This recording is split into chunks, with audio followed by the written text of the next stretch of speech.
Welcome in everybody to another edition of Friday Night Review. I am Scalz, and I am joined by the one that calls himself the Sultan Vince Russo, Cam. How we doing? Pretty good, man. Another great episode of Friday Night Smackdown.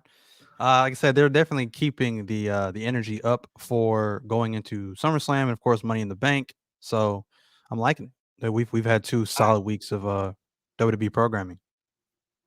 This has to be probably I would want to say, most complete episode of SmackDown I've watched in a long time.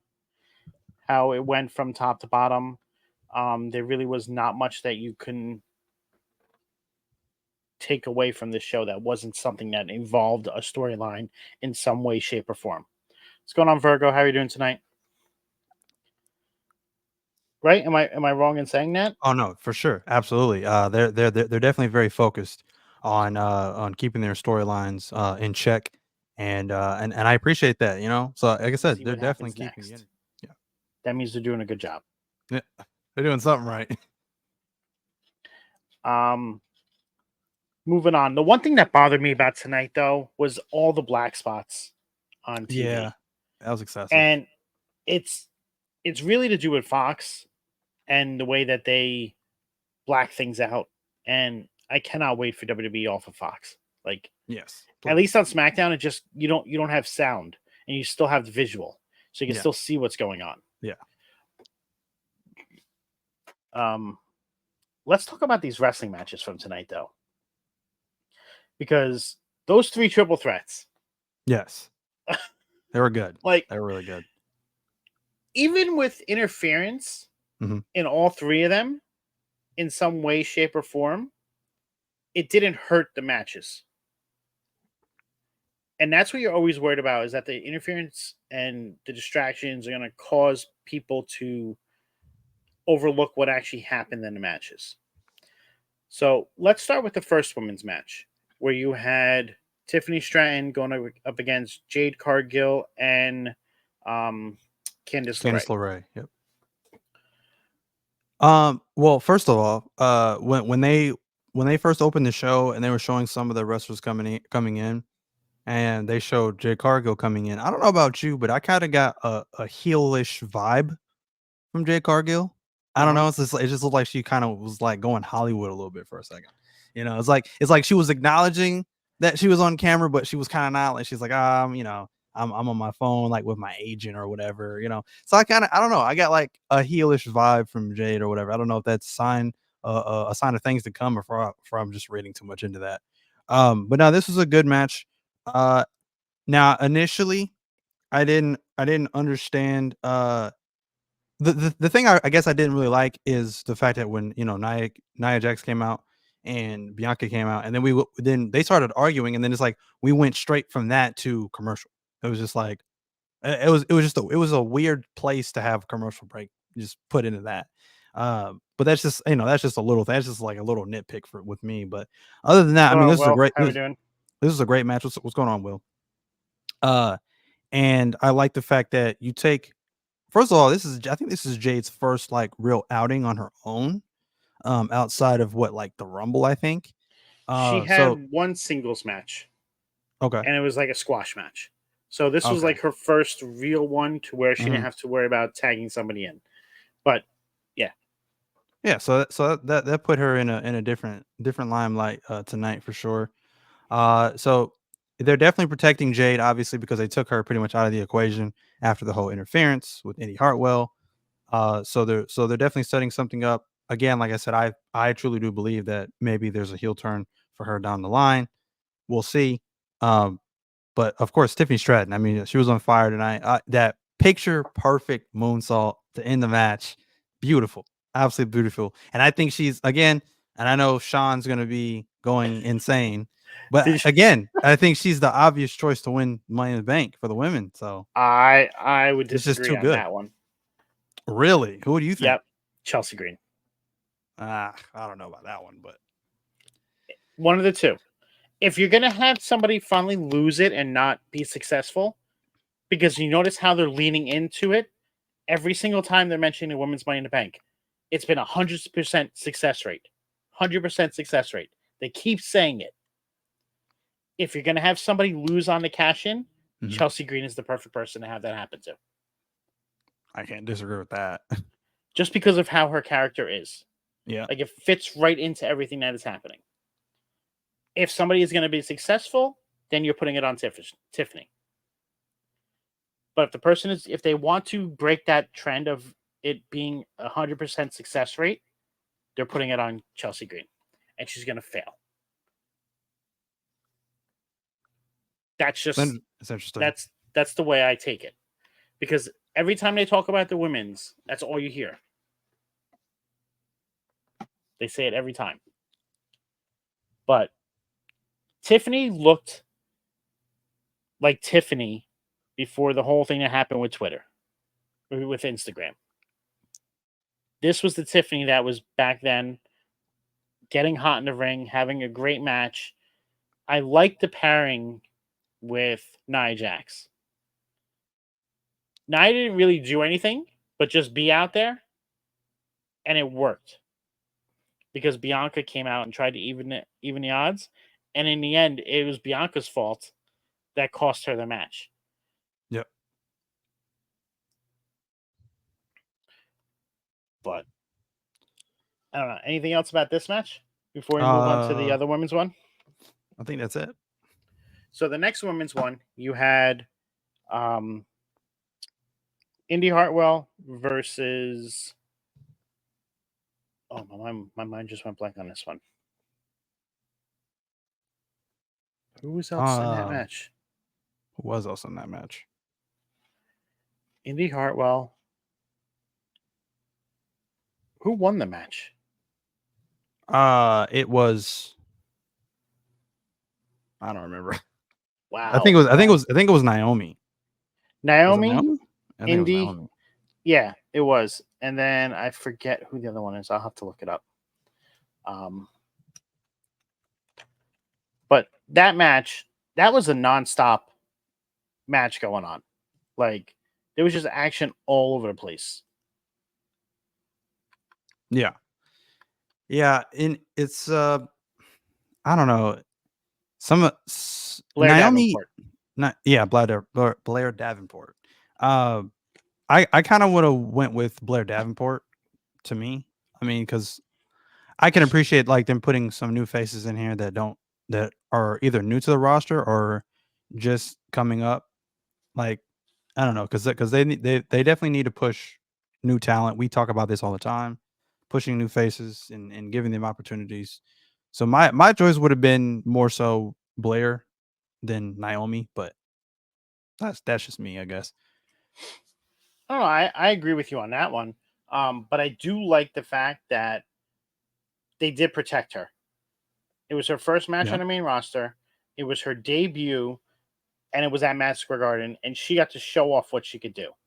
And the fact that you had Jade Cargill come out and get retribution for what Indy did earlier in the night in the same exact way, putting her into the ring post and then throwing her back into the ring for Naomi, made sense.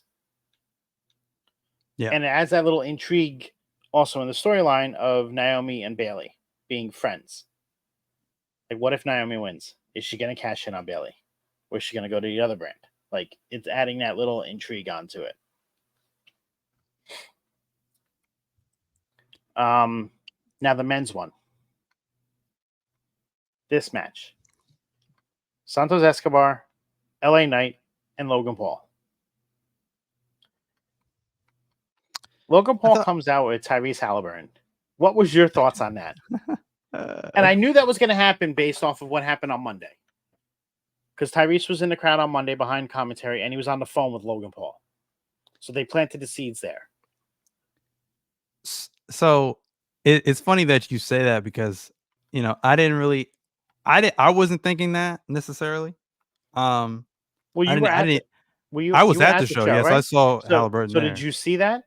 Yeah, Like, I saw that. I just he was on the phone. Did you see he was on the phone with Logan Paul? Well, I didn't see that part until like on Twitter or Instagram or whatever it was. Okay. That part I didn't really pay attention to. So I wasn't really putting two and two together. So when I seen Halliburton come out, I'm like, why is Halliburton there? And then when I hear the boos, I'm like, oh yeah, this is in Madison Square Garden. And then seeing him and Brunson face to face, I was like, okay, now this makes perfect sense.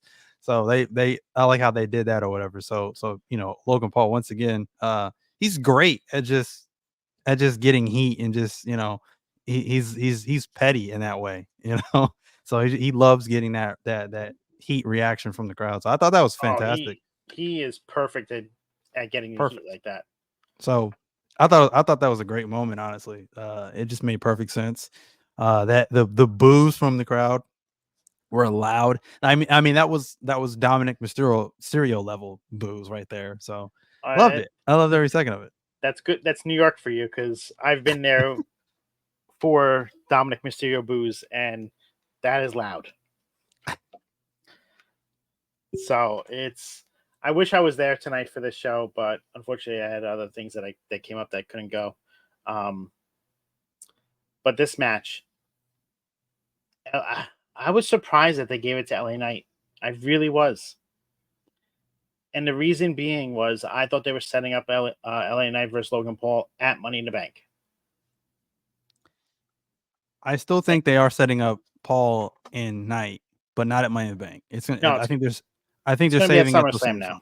Yeah, Because what I think is the perfect setup for this is LA Knight comes within fingertips of the briefcase, only for Paul to come out, screw him over at that match. mm-hmm. There you go. So yeah, that's what I think's gonna happen. And then you're gonna have Logan Paul lose in his hometown of Cleveland. He's gonna lose the belt there. Oh man, that's to LA crazy. Knight. But yeah, I really thought they were going to give it to Santos Escobar in this match, based off of who they were putting into the ladder match already as it was, with Andrade, Carmelo Hayes, Chad Gable. Like, you're putting all of the more high flyers, more type wrestlers like that. So I figured we were going to get that. I was generally surprised that they had Logan Paul go over, but it definitely set up more stuff down the line. So I can understand why they did it. Yeah. And the face off in the ring was great too after. Absolutely. Now again, this is another match where I would have gone with Santos. I feel like he needs something right now. I think it might have been last week or week before that. I had honestly forgot, like with everything going on Raw and SmackDown and even NXT, I have completely forgot about Legado del Fantasma completely. I was like, and then I seen him on TV and I'm like, oh yeah, I forgot about Legado. Like there's just so much going. There's so many moving parts. So I feel like Santos kind of in a way needed this just to stay relevant on the card. So I don't know.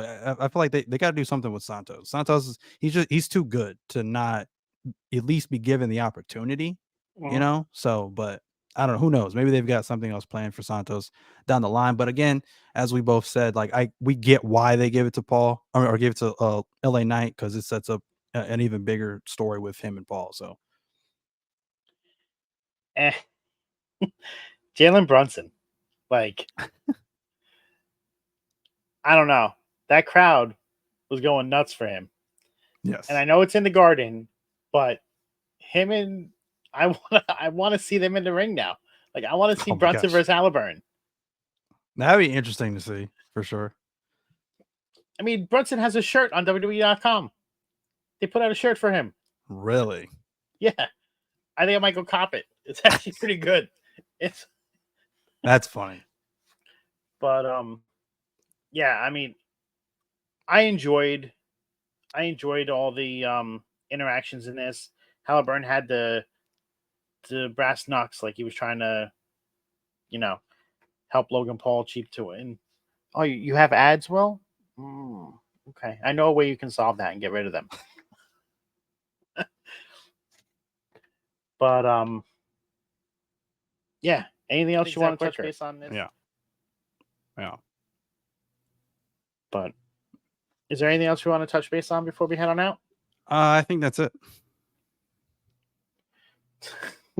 Will's giving us a rundown of what's on TNT tonight. Ocean's 8. Is that the first? Is that the first one? I think it's the first one. I thought the first one was Ocean's 11. I think Ocean's 8 is the first one. But all right, Cam. Where can everybody find you? Well, you can find me right here on the network every single Friday night on Friday Night Review with Scalz. And then if we have a third, if we don't have a third, every single Friday night.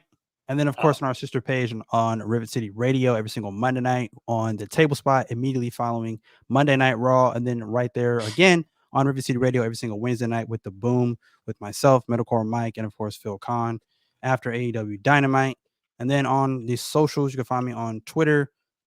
Well, first of all, you can find me on TikTok at Cam's